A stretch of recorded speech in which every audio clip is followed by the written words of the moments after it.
circulated to you, and I haven't had any correspondence wishing for anything else to be included or excluded from that agenda. And the way forward, I see this morning, just to run through it on a point-by-point basis. We've gone through the welcome and introduction section of that, and that takes us on to item 2, which is the scope of the hearing. And we've all seen quite an extensive interchange of correspondence by email, certainly in the latter weeks of April, about that. And I've directed that the hearing is going to focus on the actual issues of necessity and expedience, and I'm not going to talk as a specific subject about connectivity. I think that's all understood by parties. Obviously, connectivity may well come up in the passing during our discussions, but I'm not intending to have a subject on connectivity. I'm here simply to talk about the requirement to consider matters in which to prepare a report to Scottish ministers to recommend either the necessary way leave is approved or otherwise. Okay, I'm sure we'll come on to the issue of connectivity as we move through the discussions. But again, I want to stress that the purpose of the hearing today is an informal discussion. There's no cross-examination as such. We're not at a public inquiry, and I'm expecting a bit of toing and throwing between two parties as we move through the issues. And I'm certainly looking to talk about the duties under the Electricity Act. I'm going to mention the quality and continuity regulations of 2002. I've read them, and I have a very non-engineering understanding of them, but I don't intend to focus too much in detail unless other parties wish me. But I do want to talk quite a bit about the updated Scottish Government guidance about necessarily way leave applications. I want to talk in particular about the application and the exclusion zone, which has featured quite significantly in discussions with Jamie's company. I then want to focus on the enjoyment and amenity of the land. And then there's two headings of necessity and expedience. And then talk about whether parties wish me to have another site inspection, and then any other competent building. I would say that I have visited the site. I mentioned this at the pre-inquiry meeting earlier on. I didn't take access into the site. I parked my car about 50 meters from the site. I observed the line of the network, the buildings in situ on the site, and I walked along what appeared to be a footpath along the length of the eastern boundary of the site, viewing the crossing of Tweed Dogs as land and the location of the single pole and its connectivity to the network built with the site. I walked up towards Newlands. I observed there's a pond with some sort of shed or lodge built next to it. And I took some time just looking at the ongoing activities with the dogs and what members of staff were doing. But I'm certainly more than happy to have an accompanied site inspection, probably sooner rather than later, because obviously this case has been around for some time.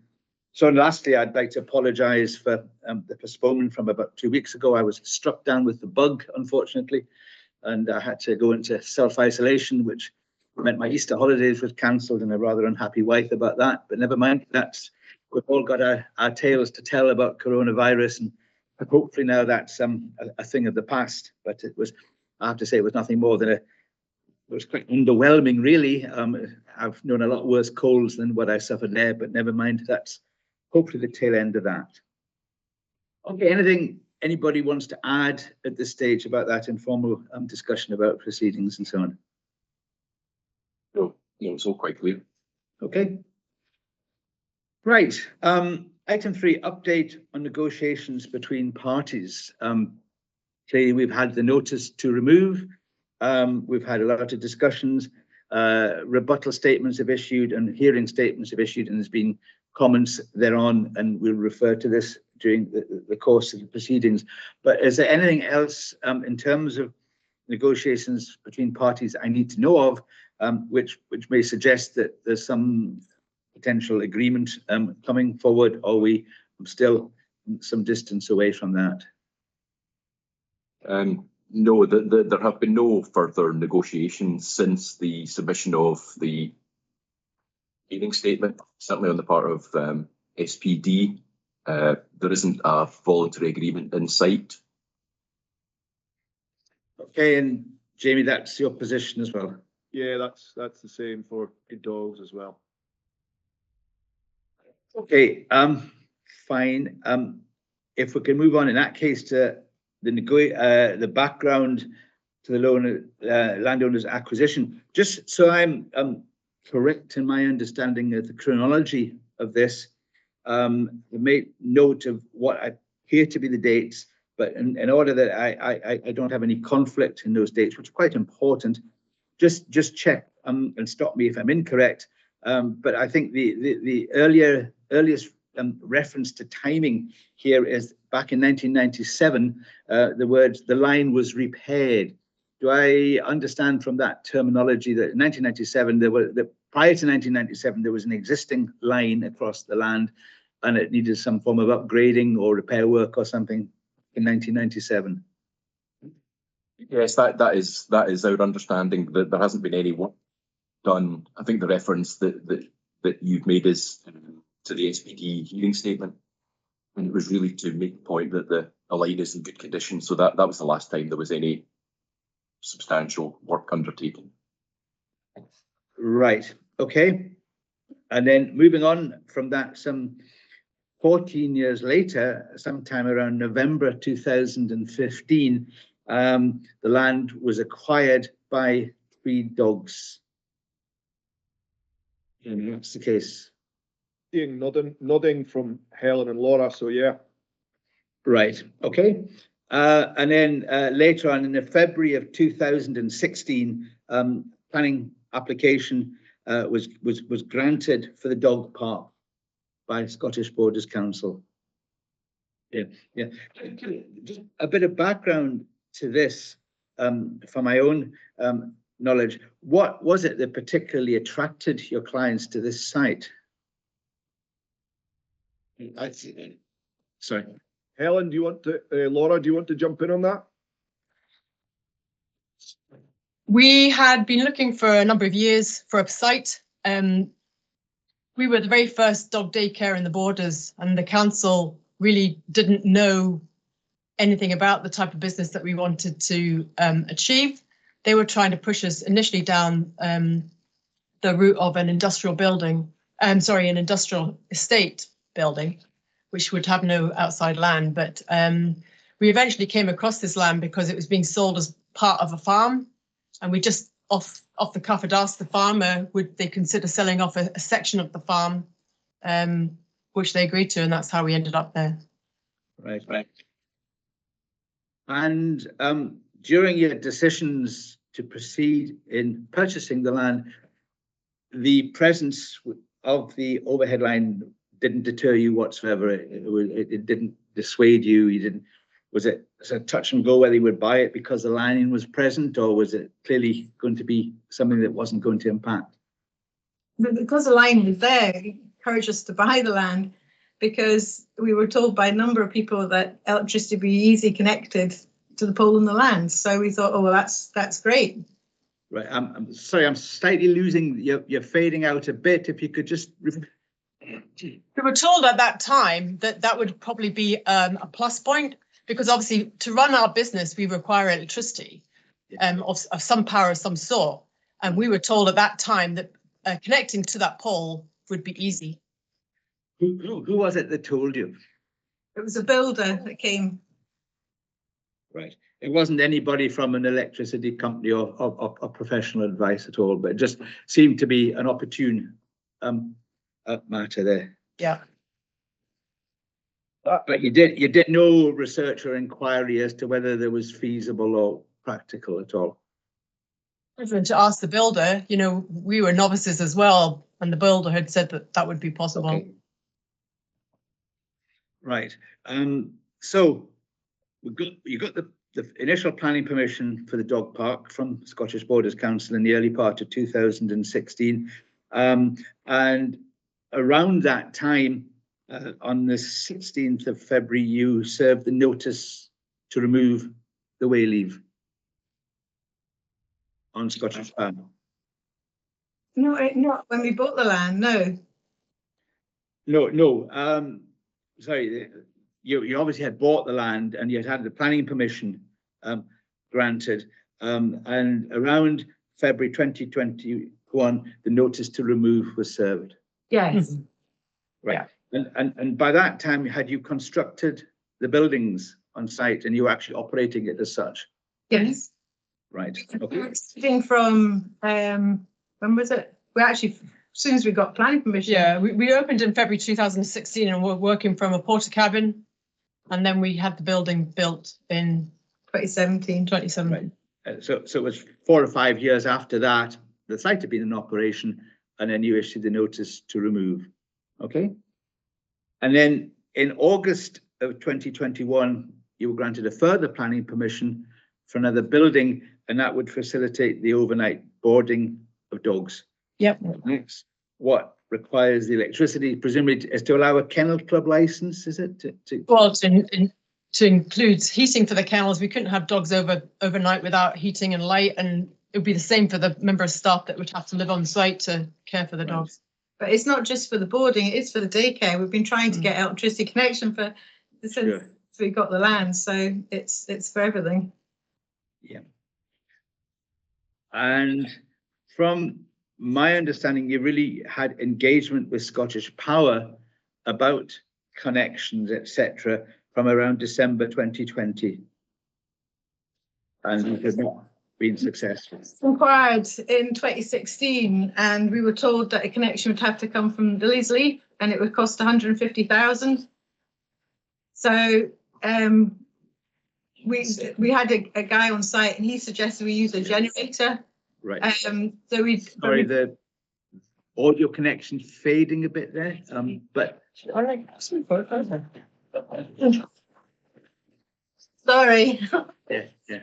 Right. So anyway, I've got it recorded from Shepherd and Wedderburn about the discussions, which were certainly in place in December of 2020, and ongoing since then, but without bearing fruit from the point of view of yourself with regard to connection.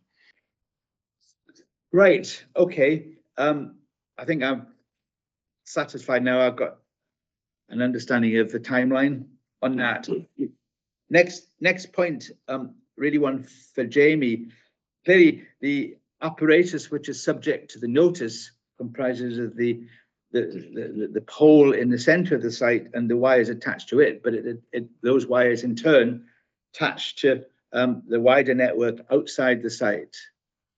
So I just wanted to be quite clear in my mind that Tweed Dogs are aware that the removal of the apparatus from your land is not just a question of taking that pole and wire away. It impacts wholly on the distribution network, and you're going to end up with the network coming to a dead end. So it's not going to be a network at either side of the site. So the full ramifications of that are obviously apparent to you, Jamie. Yes. The ramifications would be a diversion. I don't foresee that. It's either going to be granted a way leave or it's going to be diverted. I don't foresee the line is going to be stopped, and the 33 kV doesn't run from Gala to Hawick. And just back to the point that Helen and Laura were making, I think the discussion started back in 2016 about trying to get an electricity connection. I think that was an informal phone call that you had with Scottish Power, and they were sort of told that the nearest connection point would be Lilly's Leaf, 150 grand off the top of the head. I don't think there was any, proper costing done, but obviously Right. You'd be into those realms, I would imagine, if you're coming all the distance from Lilly's Leaf. To that end, I don't think you went anywhere further with it, Helen and Laura. That stopped it. Right. And the next time you approached electricity was when you made a formal application. Would I be right in saying that? What was that formal application for a connection? Yeah. Right. Okay. And let's just maybe touch about your own aspirations for the land. Obviously, I've seen the working site. I've seen the terms of the planning permission for the building and your aspirations for in intensification there. What other plans do you see in, say, the next 5 or 10 years? I mean, obviously the business, I assume, is successful. It's proving that it's doing what it hoped you would do. Where do you see it in the next 10 years? We won't survive 10 years unless we can get power, because we're at a standstill. We cannot expand or progress the services that we're offering. We have staff, and it's a constant worry that we're not going to, be able to carry on the business because we are at a standstill. We cannot do anything more. Right. Okay, I'll come back to that particular point, but obviously what I'm taking for that is if you get an electrical link, then the business has a future. If you don't, it doesn't. That's what you're telling me. That's absolutely right. Okay. Right, if we could move on to the next item, which entitled Statutory Duties under the 1989 Act, the Continuity, etc. regulations and Scottish Government guidance. I'd like to spend some time on each of these particular documents. Possibly, firstly, in reverse order, as I've shown there, the updated guidance. And obviously, since we had our pre-examination meeting, the government has published an updated version of that in March of this year. And everyone both parties have seen that. Clearly, Scottish Power and Moray Land and Buildings, you've seen the updated guidance, and it's quite difficult to actually see what the differences are apart from paragraph numbers. But the two critical paragraph numbers that I want to spend some time on are paragraph 67 and 68. Is there anything from either party's position that alters the case that have been made in light of the updated guidance? So it's simply a change of date and paragraph numbers. There's nothing either party have seen that either hinders or helps the case that they made. How does that actually work in that the guidance has been updated after the process has been started? Well, do we default to the updated guidance given that the pre-hearing and the notice was served and all the majority of the discussions have been based on the guidance which predates the new guidance? Well, what we have in front of us is a March 2022 guidance note from Scottish Government. And the whole purpose of me putting this on the agenda is to ensure that everyone is using the 2022 guidance. It's not my intention nor my ability to revert to outdated guidance in drafting my decision, but I want to be absolutely clear that everybody has seen that and is using that. And I did ask the question just a few minutes ago, is there anything in it that amends parties' cases? I'm going to say I don't think so. Well, Murray, perhaps you could. No, yeah, there's nothing in it. The paragraphs to which you made reference at the pre-examination meeting really haven't changed. It doesn't affect the case for Scottish Power. It doesn't affect the guidance in relation to duration or advice about the terms and conditions.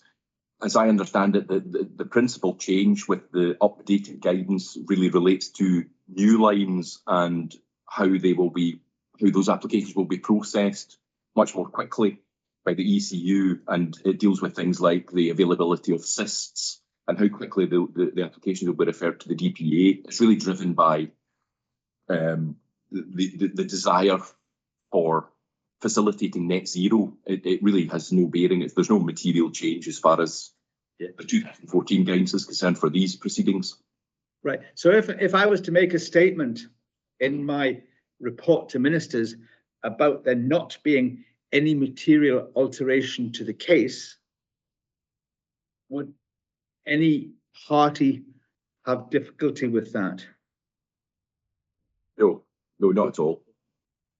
That's a no from Murray and a no from Scottish Power. Yeah. That's helpful. Okay. I certainly didn't want to revert back to outdated guidance in here and run the risk of not being a final decision at the end of the day. Right, if we can move on to that and still under the heading of statutory duties and so on. The key, some of the key words in the guidance are enshrined in paragraph 67.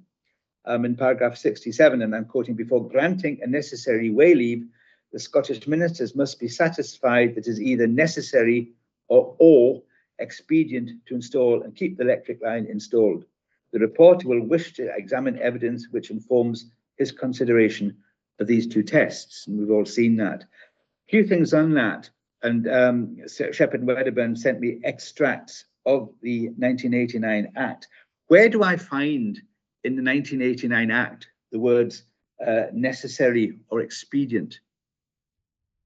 They're in paragraph 6 to Schedule 4 to the 1989 Act. Right, so if I've got paragraph...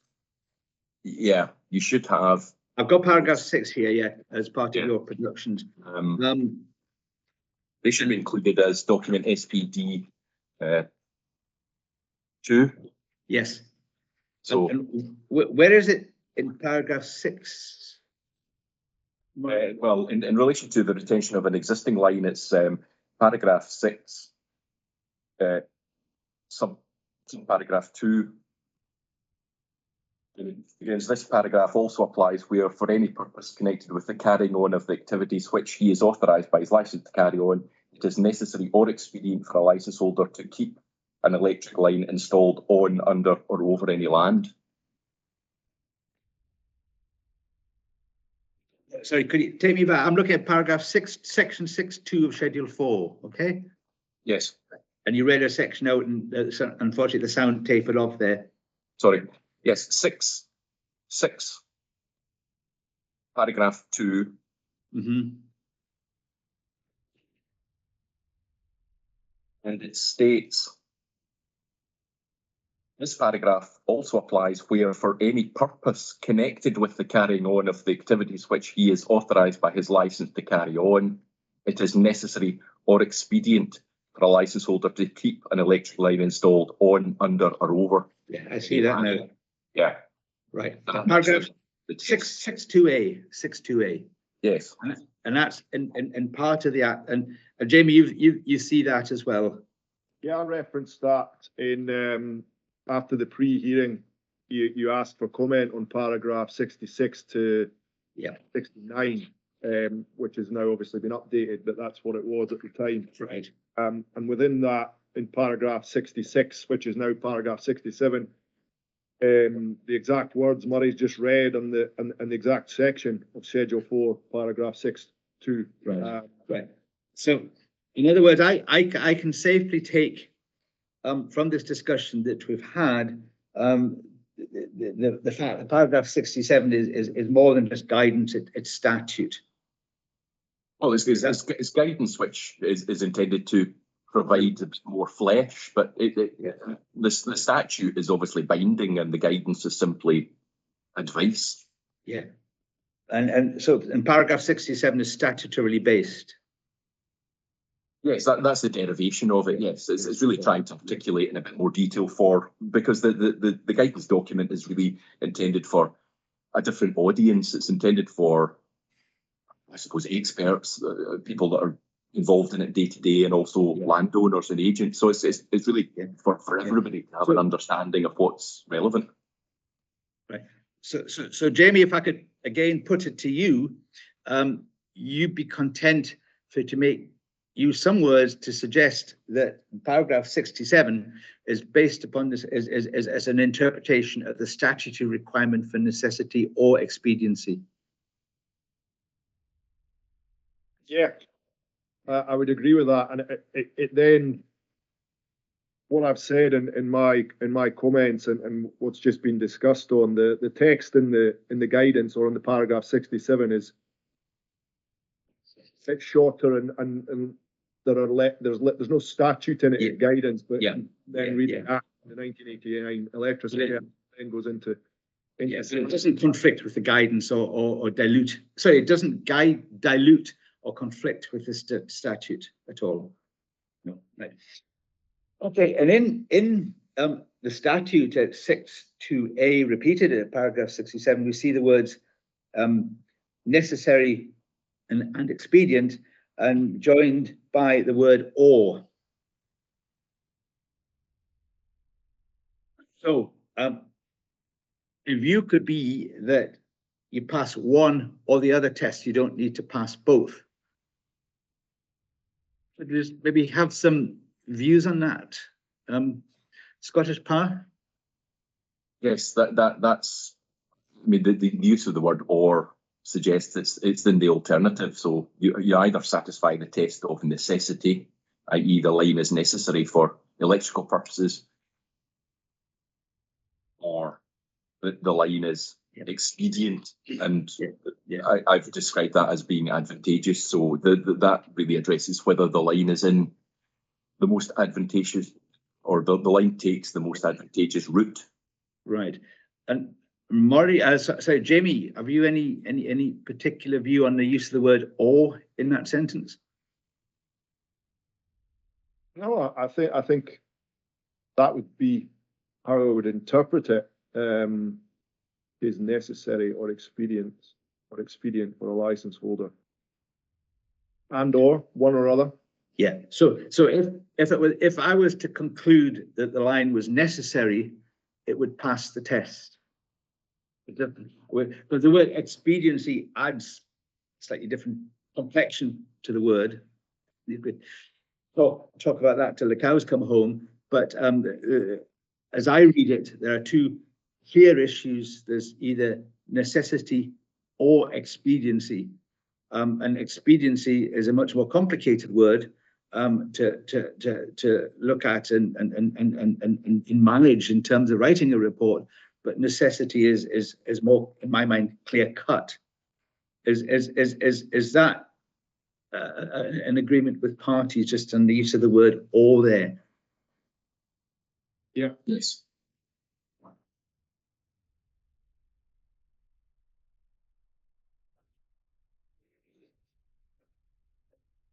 Right. Okay.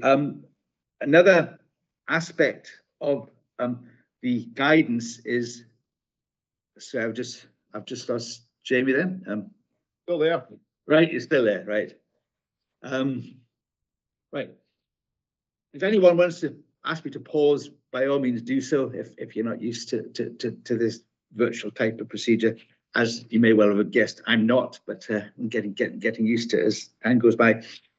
Another aspect of the updated circular is paragraph 71, which relates to compensation.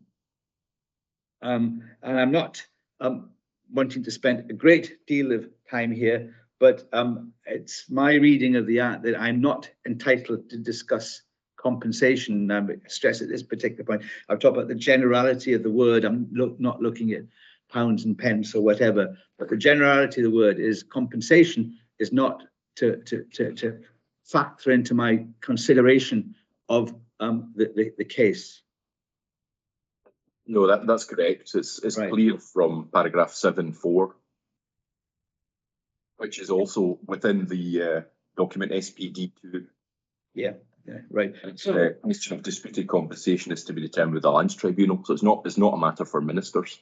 Yeah, and Murray, you're understandable of that as well. I think that's been the case with the guidance before, and the updated guidance. It's the same position. It's not a matter for discussion today in terms of pounds, shillings, and pence. Right.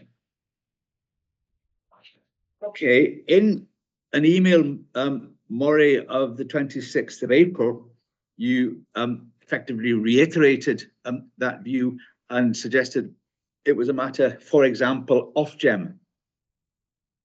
Okay. No, just avoid any confusion. The reference to off-gem was a response to the assertion which had been made that the connection offer had placed SPD in breach of its license duties.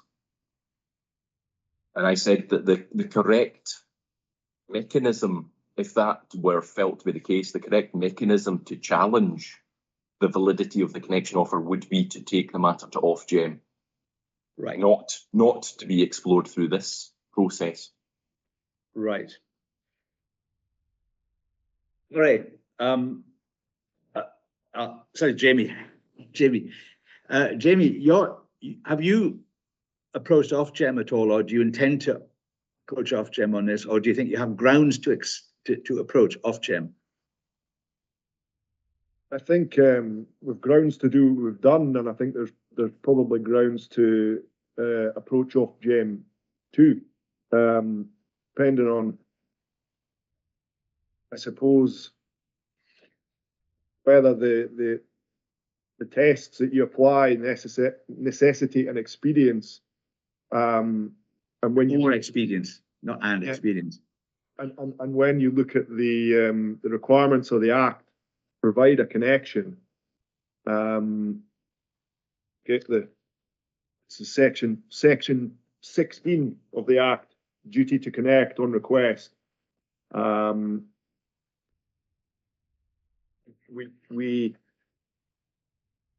There was an offer made, but it wasn't feasible, and it's not feasible because of the monetary amount. It wasn't possible because the apparatus, the existing 11 kV apparatus, is on land, and other landowners, maybe one or two other landowners, but they were not willing to consent to allow connection to be taken from that.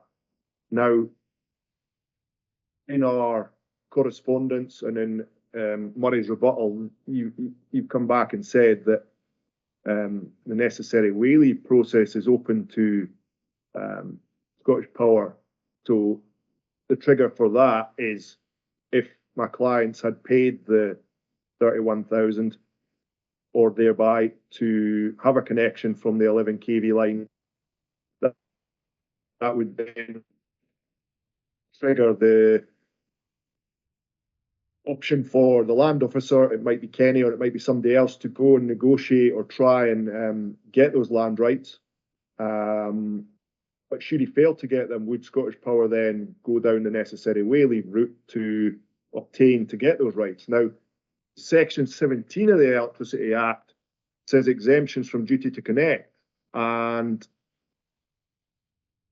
number 2, paragraph 2 in Section 17 goes on to say that without prejudice to the generality of subsection 1, an electricity distributor is not required to make a connection if A, making the connection involves the distributor doing something which, without the consent of another person, would require the exercise of a power conferred by any provision of Schedule 3 or 4, which is necessary whaling.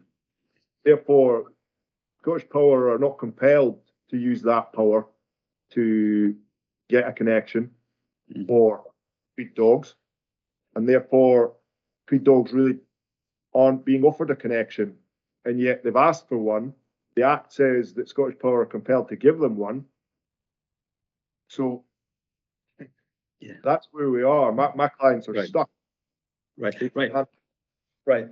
And I don't want to delve purposefully too deeply into the machines relating to Section 16 and 17, because quite clearly the scope of my consideration is certainly pointed out in paragraph 67 and Schedule 4.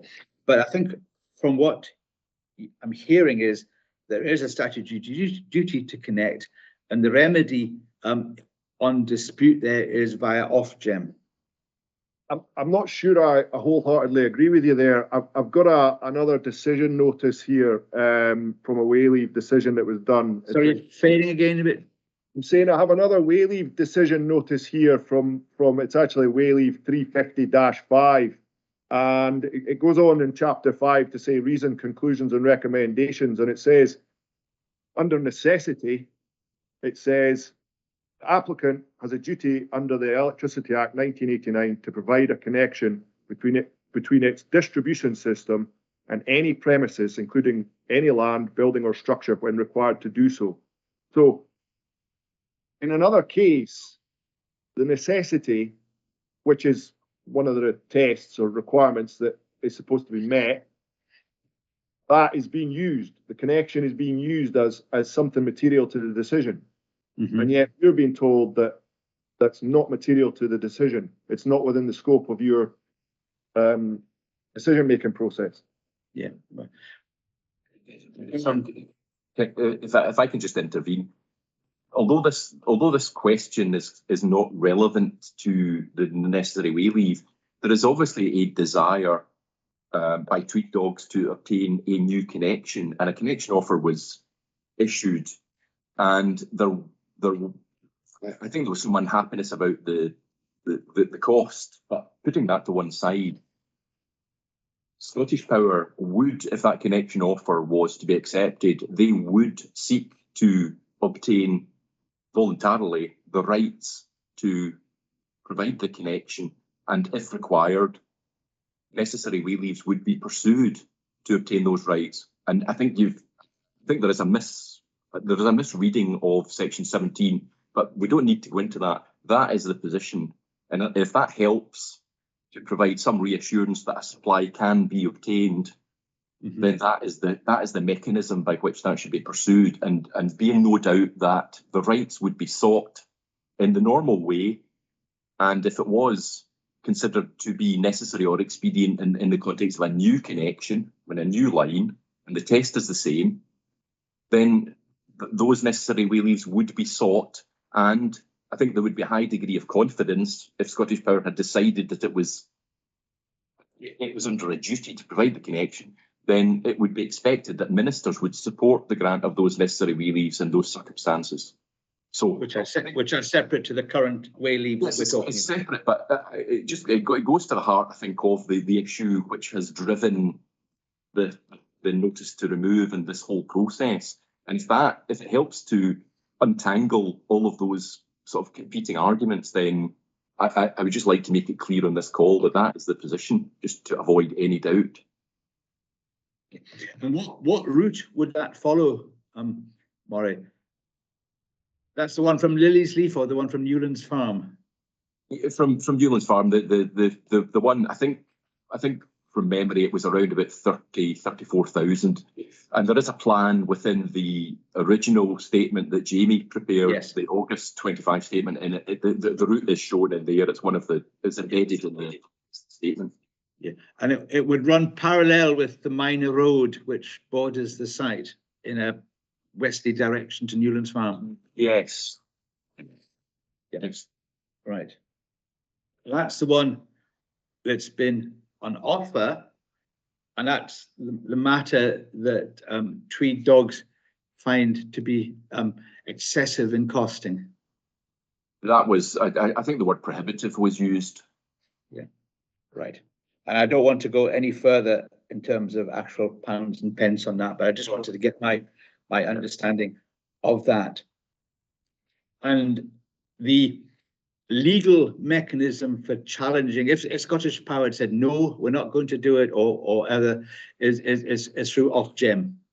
Yes, so Ofgem is the regulator, so they would have oversight over any dispute on that. Right. So if I could move on, or Jamie, just please interrupt or stop me if I'm not giving you an opportunity to comment, please. So if I can move on from that, I think that is much clearer in my own mind about the role of Ofgem and the relationship with section 16 and 17 of the Act. But there's also the issue of the role of the Lands Tribunal for Scotland. And I just want to spend a little amount of time on that to make sure my understanding of their role is clear. And as I see it, it's when there is dispute about the quantum of compensation that would be payable, and that is then arbitrated through the Lands Tribunal for Scotland, not Ofgem. Yes, that's right. The paragraph 7 of Schedule 4 states that where a way leave is granted under this process, so where a necessary way leave is granted, then the landowner is entitled to compensation in respect of that grant, and the compensation would run from the date of the grant. Yes. But so in the first instance, there would be an attempt to agree voluntarily what that compensation should be. In the absence of an agreement, then the remedy would be to pursue the matter through the Lands Tribunal. Right. Could I attempt to try and understand a little bit about the actual sequence in the procedure, if you like, about the Lands Tribunal Scotland? Because what I have to do is obviously pull all the various strands in front of me together and compile a report to ministers and make a recommendation, which they may or may not accept. So there's a few other steps down the road yet before there's a way leave, the necessary way leave is approved. But there's the issue of the Lands Tribunal for Scotland, and can I assume that there's been no approach at this point in time to the Lands Tribunal from Tweed Dogs? It wouldn't be competent at the moment, because the compensation would depend upon the terms of the way leave. For example, the duration or the extent of the exclusion zone. So there wouldn't be a grant on which to take it to the Lands Tribunal. Right. So it's not until ministers have actually made a decision, which may or may not be subject to conditions, is it opportune for Tweed Dogs to approach the Lands Tribunal. Correct. Jamie, sorry, have you any to comment there? Yeah, I think depending on the outcome of the necessary way leave hearing in terms the terms granted, that's the starting point for then negotiation on whether there's to be any compensatory value attributed to any rights or otherwise granted. And I think the starting point is a discussion with SPD, and then if the parties feel that they are getting to reach an agreement, then it would and could the discussions with Lands Tribunal, are they wholly financial and monetary, or could they take other factors into account and say Scottish Power must do A, B, and C, or financial equivalent or whatever? I mean, or that? No, it would be about the quantum of the compensation. It's about the quantum. Yeah. Jamie, I can't see how it would be anything else. I don't think they have the power. They would have the power to, much like we're discussing you're discussing Ofgem and their role. I don't think the Land Tribunal would be able to direct anything other than monetary compensation. Of course, that monetary compensation could be used by Tweed Dogs as they see fit to do what they wish. It would just be a monetary payment, or maybe a tranche of payments, or one-off payment, or whatever. Yes. Depending on submissions to the Lands Tribunal Scotland and how they found it. Okay.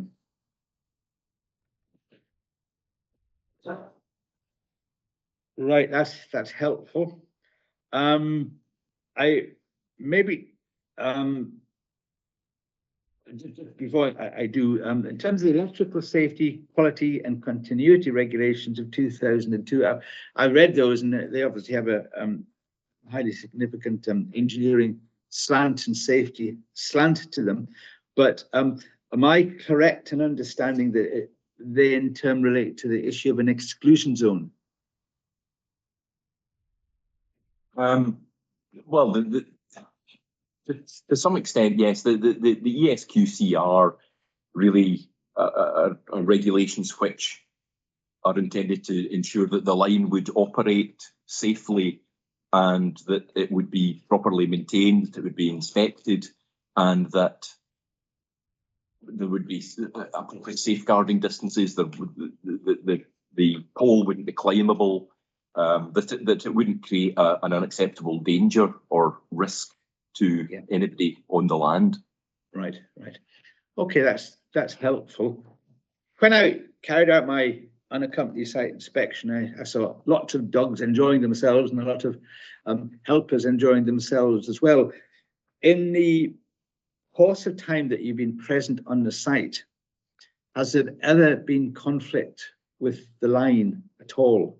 I mean, dogs will like balls and sticks to be thrown at them, for example, maybe jumping. You've got play equipment, for want of a better word, around about there. Has there ever been a case that someone's accidentally thrown a stick for a dog and it hit the line or anything like that? Or has it impeded the operation of the site at all? Yeah, we can't throw frisbees when it's windy. For Right. fear of it hitting the line. So, yeah. Right. And by corollary, sticks and balls and so on as well. For sure, balls, and obviously if the dogs are running, the pole's quite a large object. And okay, we will always supervise the dogs, and we try and avoid the pole, but it's there, it's there. Yeah. But its presence and the presence of the wires hasn't hindered the daily routine of the business at all. It's windy, we better not throw a frisbee here, sort of thing. It doesn't mean that you can have less dogs on the site or anything like that. No.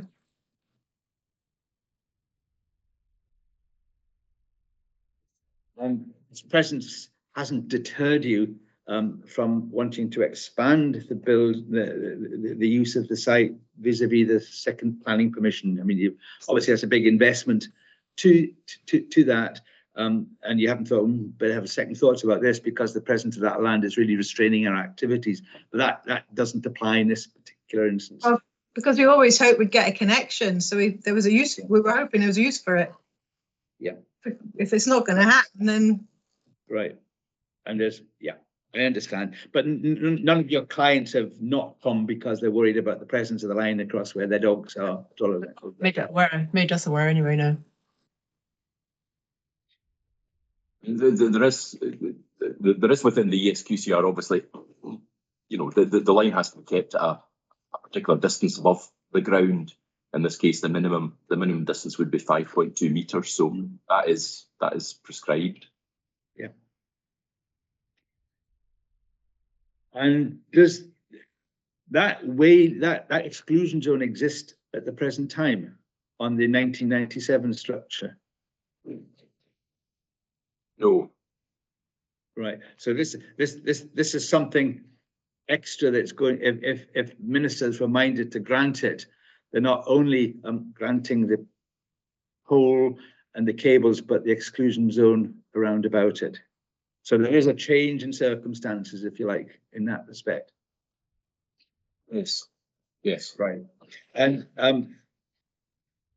Jamie, you've made reference in some of your email exchanges about the exclusion zone. How much do you see the exclusion zone is going to impede on the activities of your client? I don't really think the exclusion zone is actually necessary. There isn't one there at the moment, and it doesn't seem to have any issues for the line. So why one needs to be imported is probably, I know I've read that we've been told that it's not going to have an impact. And if it's not going to have an impact, then why do we need it?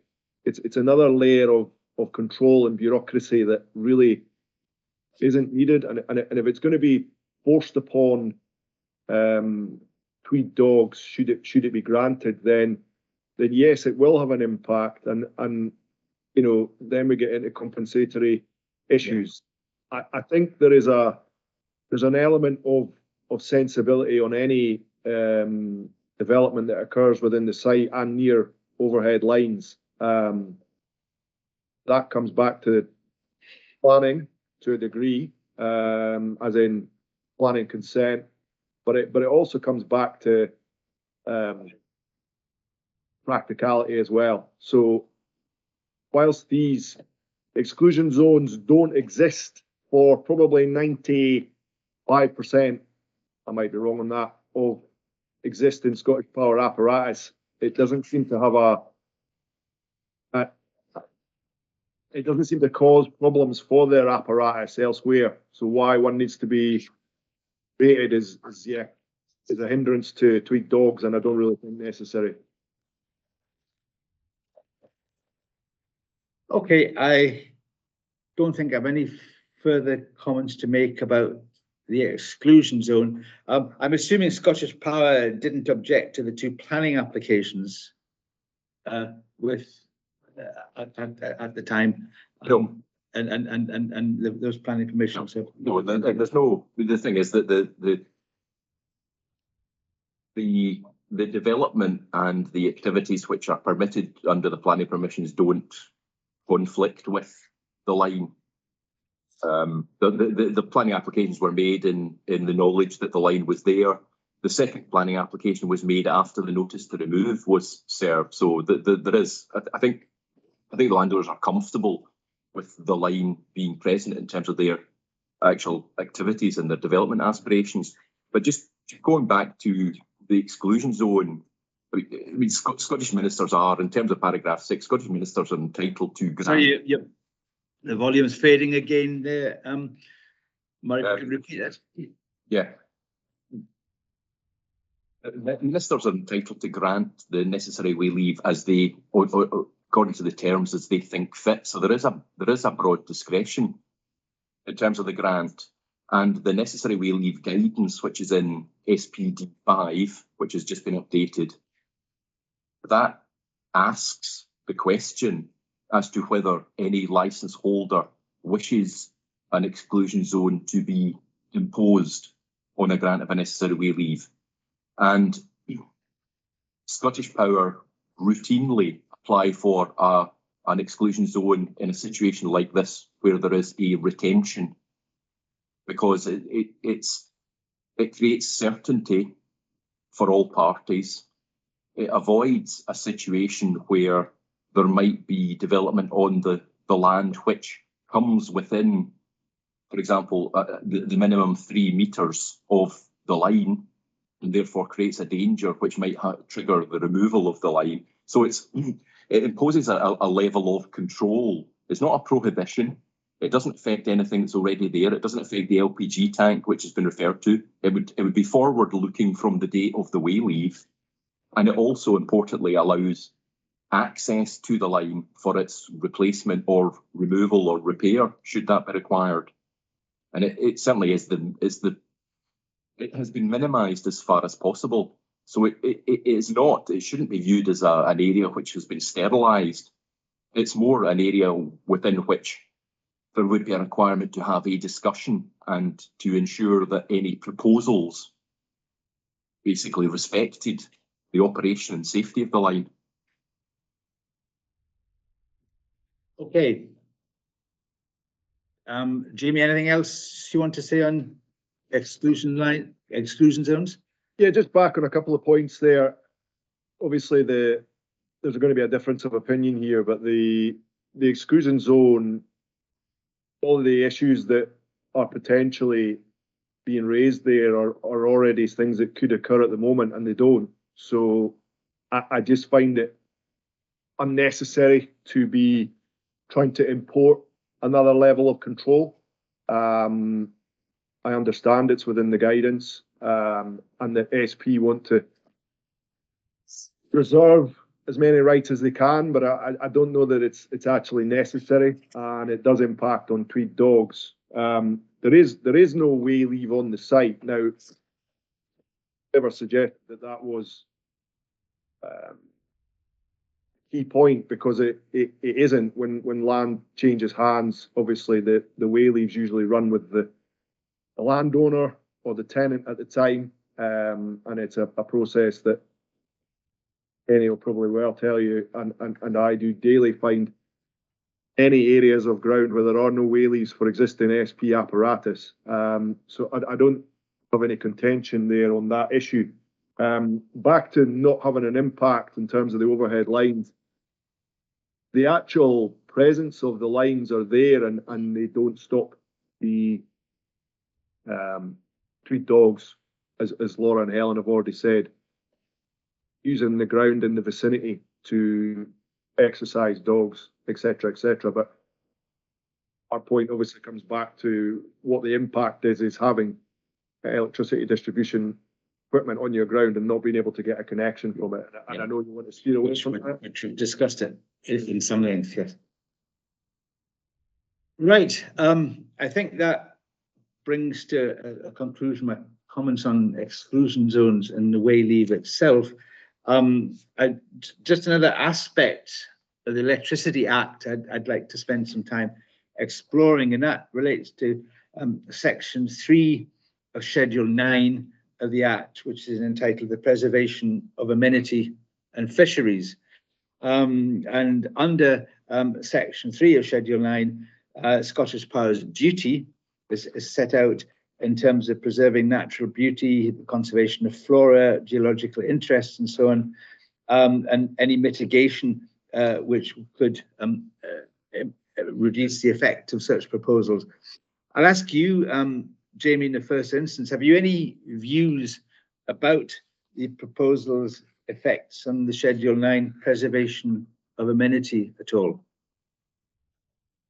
I think that the line's existing, so its impact is fairly well bedded in terms of amenity and the impact on flora and fauna. Yes, and obviously I'm only referring to the section crossing street dogs as land, but there was no indication to me of any, it's not been brought to my attention, any special designation or site of special scientific interest which impacts on it, no area of landscape control and so on. And am I reasonably safe to conclude in that case that insofar as Schedule 9, the preservation of amenity is concerned, there's a neutral impact on that? Or is it something do you want to raise on behalf of your clients? Laura, Helen, unless you've got anything to say, I don't think so. Not really, not as it stands, no. Right.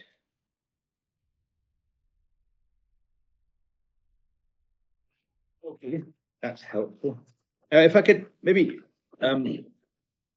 close my consideration to the Electricity Act, and what we talked about is Section 16 and 19, which are 16 and 17, which are the connectivity issues and the duties of the company, and the default position on off-gem, and we've also talked about the exclusion zone and monetary costs of connection, and then the default position. I think I'm fairly clear in my mind that the default position is with the Lands Tribunal on that. But notwithstanding that, in terms of the guidance, got under paragraphs 67 and 68 discussion about my consideration of the way leave. And I'd like to spend some time, if I may, just looking at that, and in particular, in the first instance, paragraph 68. Jamie, do you have a copy of that for you? Yep. Yeah, and Murray, you'll have copies in front of you as well. Okay, so we've established that before granting the Whaley, the ministers must be satisfied that either necessary or expedient. It's not, and it doesn't have to pass both tests. It has to pass one of those tests. And I would wish to examine evidence which informs my consideration of these two tests, and I'll come on to that. But paragraph 68 also moves on to guide me about the effects of it, and it's on the private land interests rather than matters of a more general planning nature, which is quite a complicated sentence to disentangle as a planner, but never mind. it does give examples, and specifically site-specific examples, and the effect of the electric line in question on farming crops and livestock. And clearly that, I would suggest that that's, unless anyone can guide me otherwise, the sort of agricultural implications of the way leave are not in front of me. It's a large grassed field, presumably it's mown from time to time. I see some tree planting and so on, but it is not in agricultural use as such. And you do make mention, Jamie, in the interchange of emails about reference to increasing sizes of farm implements, and suggesting that you know, a combine harvester may have trouble going under that line, etc. For an example, I mean, I note the point that you make, but there's nothing in front of me to suggest that there's going to be a change of that land and large scale agricultural equipment is going to be used there. Yeah, I wasn't being specific to the Tweed Dog site. I was merely using the reference, bringing it back to something that was site specific and as an example for on farming in terms of a disturbance that may be brought not by Tweed Dogs but by another situation. In general terms, yeah. But it is. I don't read into that comment the assertion that it's going to be, if there was to be larger types of agricultural equipment used on the site, there could be an impediment. That's just it's a general comment rather than a specific matter related to that. That's helpful. We've talked about wildlife and fauna and flora and so on in terms of the duties under Schedule 9, and I understand that there's nothing to be raised on that.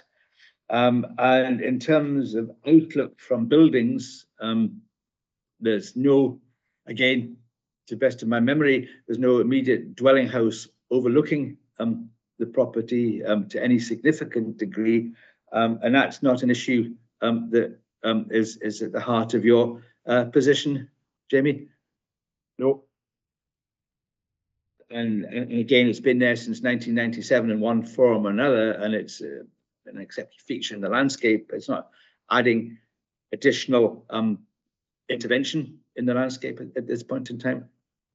No, I don't think so, and I think I cited an example on that basis that it came first. But it's not always the case in nuisance that is. I'm looking a bit of case law on that, but certainly no. The building came after the line was in existence. Yeah. Right. And the final sentence of paragraph 68 there talks about other relevant evidence is likely to be the cost of any suggestions for local diversions. I mean, not while directly specific to this particular case, but I think we established earlier on that if the way leave was not allowed across the land owned by Tweed Dogs, there need to be diversion. I don't recall whether we've seen costs and so on, but Mr. Thompson, you might want to comment about that last sentence in paragraph 68. Yes, I think that really goes to the test of expedience, and in determining whether the current route is the most advantageous, that would necessarily involve consideration of an alternative, particularly where the existing line may have some adverse impacts on the use or enjoyment of the land. And in this case, SP has done an exercise in looking at what's called a minimum scheme design, which is a plan of that is SPD10, and that shows the alternative route, which is likely to be brought forward in the event that ministers refused to grant the necessary way leave. And that consideration of the diversion, that is where the Schedule 9 duties really apply, because they apply to any relevant proposals. So they apply to any proposals brought forward for a new electric line above or below ground. So that's where Schedule 9 would really be engaged. It would have been engaged when the line was rebuilt in 97, but it would be engaged for the diversion. And Scottish Power would have to be satisfied in bringing forward the proposal that any adverse effects had been minimised. And we can see from the plan in SPD 10 that the diversion is not only longer, but it involves the provision of additional poles, and it would involve removal of some woodland.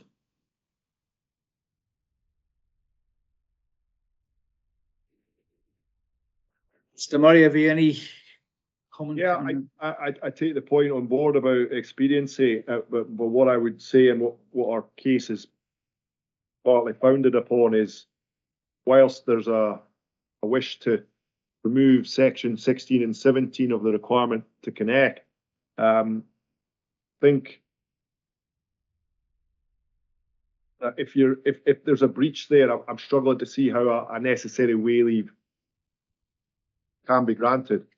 So expediency and necessity, you can argue that both are present. But if there's a material breach somewhere within the Act, then how can that be then compounded by providing a necessary way leave? And that material breach of the Act, in your mind, would be what? That is the failure to provide a connection, in our opinion. So you've got our submissions, and this is wholly irrelevant. And the correct route to challenge, if Mr. Murray thinks that he has got a valid claim regarding the connection or any failure of duty, then he should have taken that to Ofgem, and he should have done that for the benefit of his clients. But how can you compound? The Act is there, and it's different sections that we're dealing with. We're dealing with necessary way leave here. But if there's a breach in another section of the Act, how can you then use the Act to your benefit when you're breaching it elsewhere? Well, firstly, there's no evidence of a breach. Secondly, there is no provision within Schedule 4, which is what we're dealing with, which says that a necessary way leave can't be granted in the event that there's any other breach of any duty. The things, it's just not written down. So what we're dealing with here is whether it's necessary or expedient to retain the line, not whether SP is in compliance with every statutory and licence obligation which has been imposed on it. I agree, but the two the Act is overarching over the whole electricity Act. No, it's not. We're dealing with specific question before ministers, and the reporter has to provide a report and his recommendations on the question of whether it's necessary or it's expedient. The other matters about duty to connect, the terms in which the offer was issued, the acceptability of those terms, the delivery of the land rights is all completely irrelevant. I'm going to disagree with you on that, Murray, fundamentally, but I think we both know that.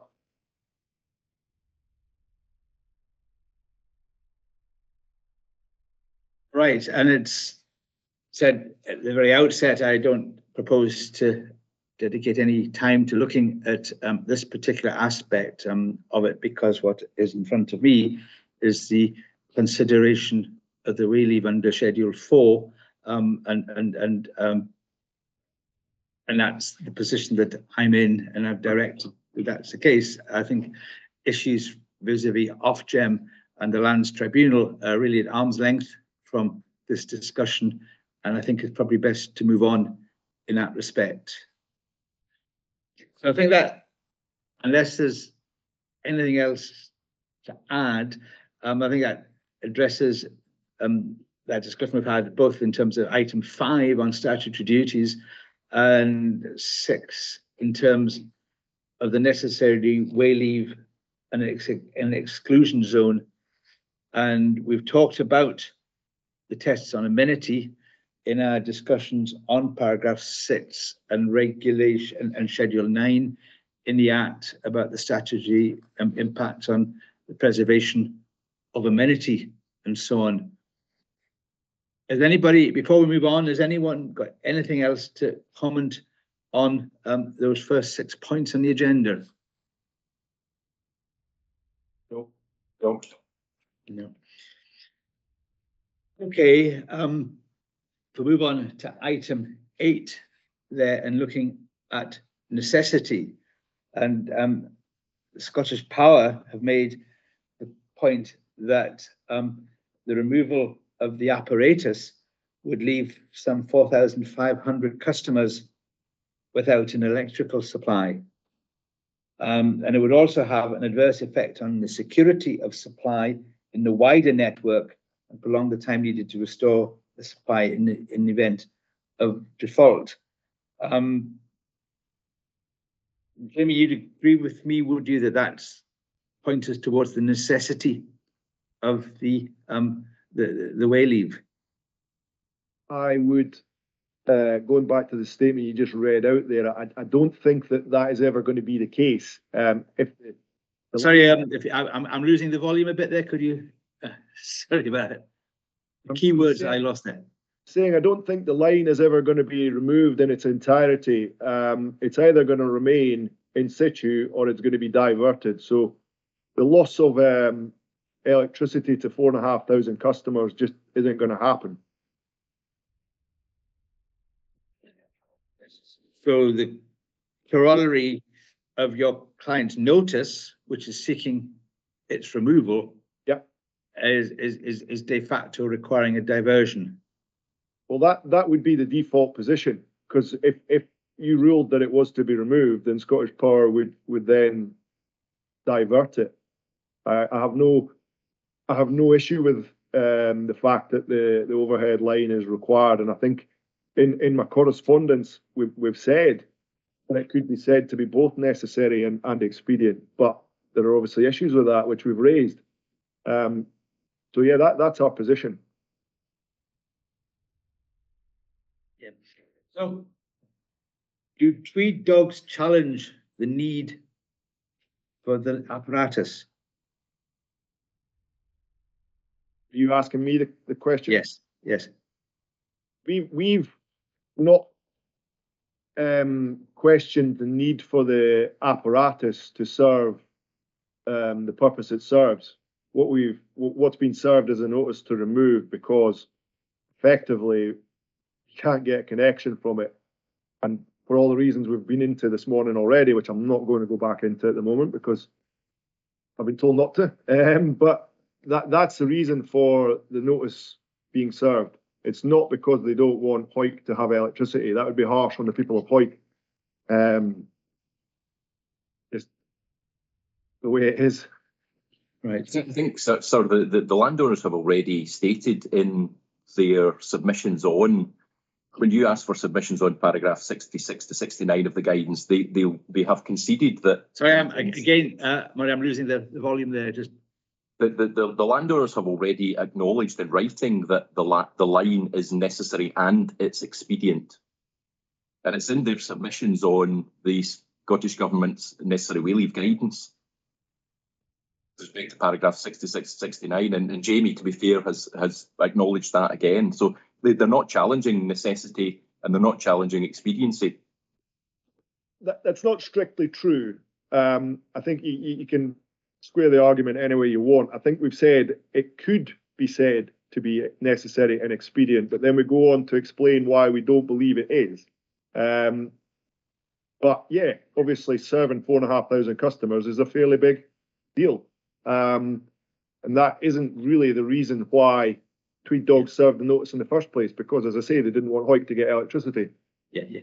And I understand all that, and we talked about that, and we talked about the purposes of section 16 and 17 of the Act and the default position with Ofgem, and we talked about the compensation in the default position with the Lands Tribunal.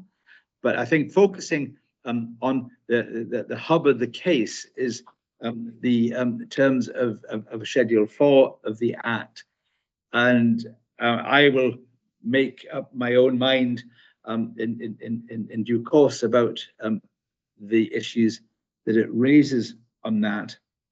But I certainly wanted to give you the opportunity to air your views in the presence of the applicant on that. But I don't think, unless you have anything new to add, Jamie, on that. I think we've addressed that. And I've also had a reading of your revised hearing statement of rebuttal against the comments made by Shepherd and Wedderburn, and I have that in front of me, and I've seen that and the contents of it. And you have made throughout there the fact that you're suggesting it's not a technical issue about connecting. This happens elsewhere in Scotland, and again, that I think is within the ambit of connection, which is in terms of the ambit of the Ofgem default position, and it's not in front of me looking at the way leave, where I'm looking at necessity and expedience. And I've seen as well quite frequent references to the whole issue of the quantum of compensation, but unless, as we're probably heading towards a close of our discussions, is anything else you want to add on that at this point in time? I suppose if that's coming to a close of it, then our position still is that the sought council opinion, whether we can still submit that. Obviously, sorry, again, I had fairly critical words, and it faded off there. Saying we've obviously been in discussion about seeking council opinion for submission, but we didn't have time to have council opinion received and submit before the hearing. Is that something that you would still take? No, I think the hearing is what we're doing at present, so in those realms, though, we were, the whole process has been gone on the basis that the connection evidence would be taken into account up until I think 2 weeks ago. I think both myself and probably Murray on the other side spent considerable time on that issue. It was part of a pre-hearing, and various evidence was brought to light about existing 33 to LV existing connections, and then suddenly that evidence is no longer thought to be material to the hearing, at which point we advised that we wanted to get council opinion on whether that is correct or not. And then we were given 4 days to get council opinion and submit it. None of that is reasonable in anybody's terms. And that is, it's all very well saying, no, this is a hearing now, but as I say, up until 2 weeks ago, the evidence that has been part of the various statements submitted was, on our side, founded on that. And that hasn't changed. That is still the position. And I hear your rebuttals from both sides, and that is go and speak to Ofgem. But it's been relevant up until 2 weeks ago. So something changed. Well, if I can possibly intervene, yeah. I made this point when the initial statements were exchanged back in August that this was not a relevant consideration.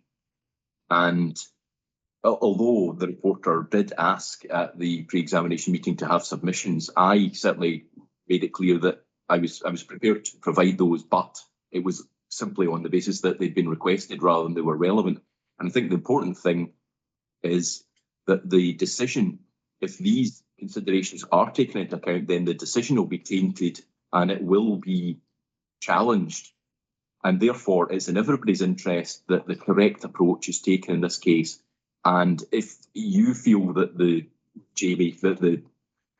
issues around the connection are relevant, then you would have the opportunity to challenge the decision if that's how you feel. But we've already taken a full year to get from the application being submitted to where we are today.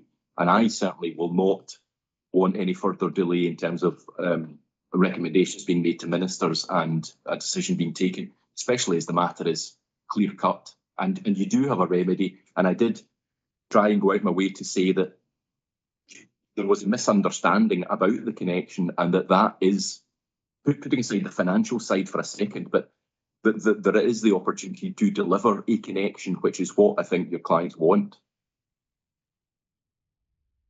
Yeah, I'm fairly sure that should, I think the 31k was the costing for diversion you did, and 34, as you said before, was probably the costing that Scottish Power provided to Tweed Dogs for doing the connection to Newlands. I'm fairly certain, you're not under any obligation per the Act to provide a connection, and I don't know of many cases where you have sought necessary way leave, and I could probably check that. I have checked a little bit on the basis that a single connection is required. There are, and I have prepared them, and there have been in that area. So I can assure you that is the case, and that is the duty to connect, and that is how it operates where there is an absence of voluntary agreements. Yeah, the level of certainty there is, as you say, it's down to the process. But I come back to it, and it's within the case. Really, 350 again, necessity, and everybody keeps saying it's got nothing to do with connection, and yet it's within your colleagues, reporters' decision-making process. They reference it in there under necessity. So I still, whilst we're being told Ofgem is the route to take, I can't see how lawfully a necessary way leave can be granted where there's a breach. So that's our contention. It'll continue to be the case. And I know you've said you'll challenge it. Well, it's not really any different to saying that we're challenging it. It's the same thing. We've got two parties going head to head. You believe one thing, we believe something else. Well,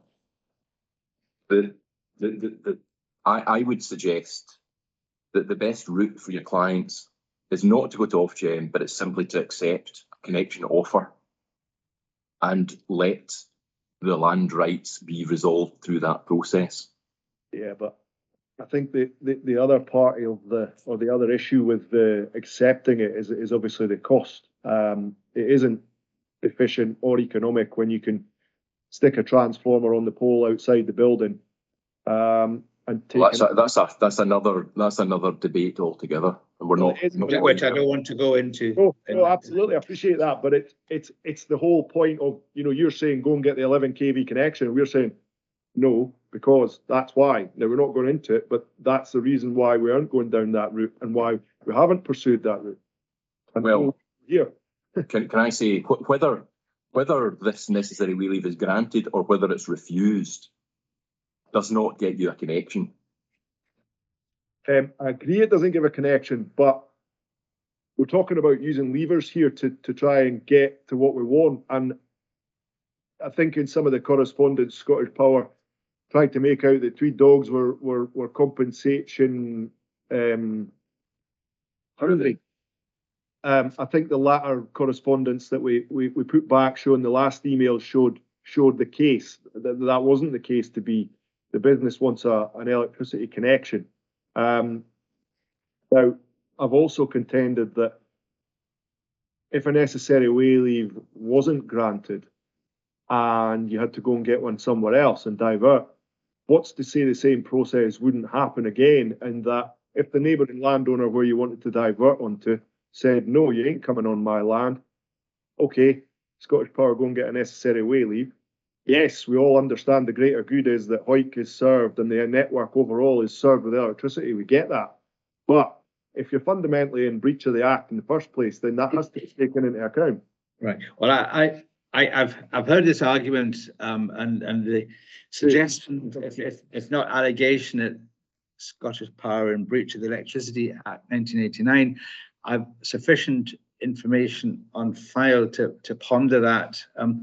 I note the case that you're making, Jamie. I've heard Murray's response, and that's for me to reflect on as I draft. And your position is quite clear that you're suggesting there is a breach of the Act.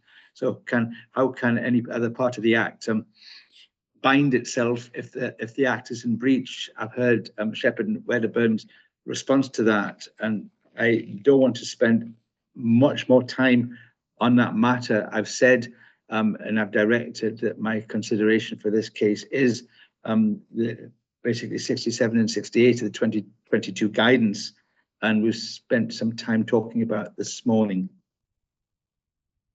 And I've noted the comments that you've made, and I've got my comments on the matters raised in writing, and I'll reflect those in my considerations in compiling the report to ministers. And I can understand the frustrations obviously felt by your clients that they have this piece of infrastructure across the land and they can't tie into it, and it's much needed. But I can understand that, and I've noted that and noted the presence of it.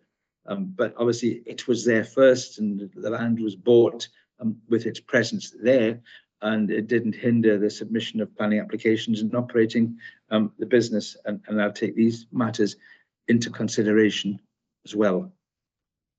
I think it's really encompassing necessity and expedience. We've talked about the necessity argument, and we've talked about the expedient argument. And I think noting some of the comments that you've made is you're suggesting that you're not opposing either necessity or expedience, but the root of your problems is the fact you can't get a connection. And you suggest, and I've noted that as well. Is there anything further to add on that? Or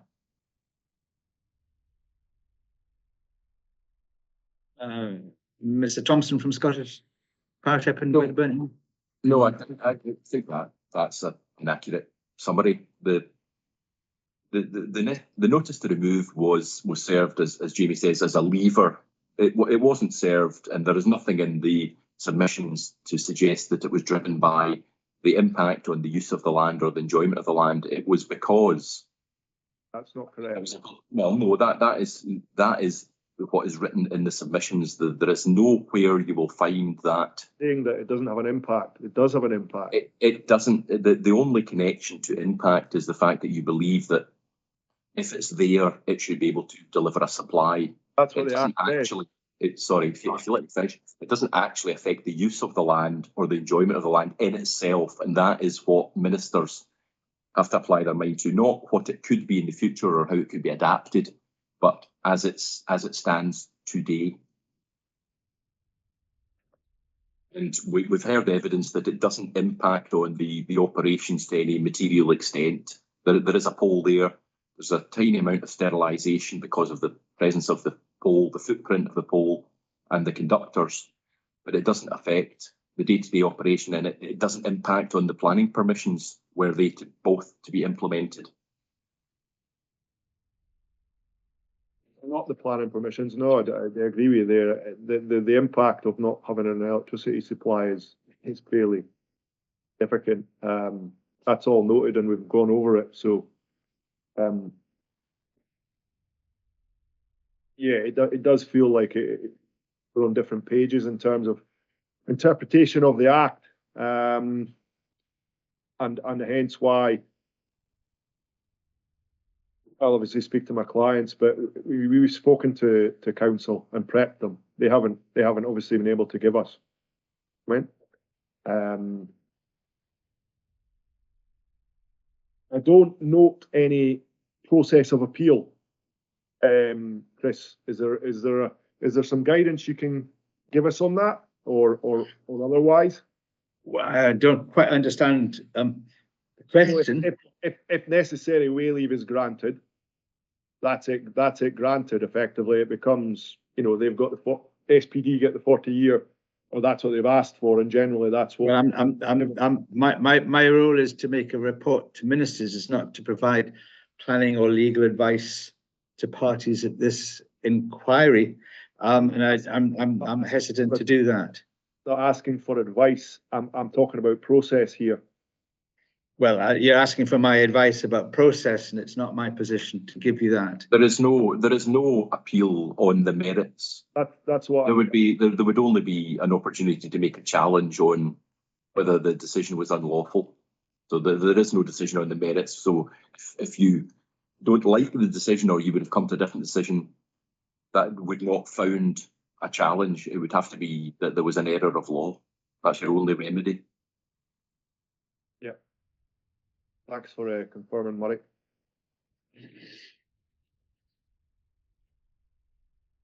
Okay, just moving on, we've talked about necessity there, we've talked about expedience. Does anybody want to make any further comment about both of those words? Well, I think you've got our position in the hearing statement on both of the tests. Amy? No.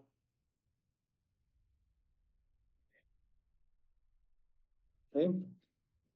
Which brings me to item 10, a site inspection. As I said earlier, I have familiarized myself with the site. I haven't been on the site, and I haven't been accompanied by anybody on that site. I think I met in person just in the car park, but was at pains to suggest I'm not discussing the merits on that site inspection. Do either party wish me to partake in an accompanied site inspection? I'm very anxious to get my report finalised. I mean, it has been taking a long time and sadly delayed by the wretched coronavirus self-isolation I had to go through. Does anybody want me? And I'm quite happy even to come down next week as soon as possible while things are still fresh in my mind. Or are you satisfied that my accompanied visit was suffice? We have no, we don't think it would be necessary for a further inspection. The only thing I would ask would be if you gave consideration to the diversion proposal, which you may have received the plan after your inspection just because of when the documents were lodged, and just to give consideration to that. But I'm happy that if you want to look at the implications of that online. That's the SPD 10, the diversion. SPD 10, yeah. Just in terms of the actual. I mean, you could go into Google and use satellite. I mean, I don't think it needs a trip down there. Just to consider the implications of the diversion, were it to be pursued. I'll do that, but if at all possible, we'll do it using the plans and Google Earth in my memory and put No, that's fine. That would suffice. Yeah, quite happy with that. Jamie? Yeah, no real reason for you to have another visit.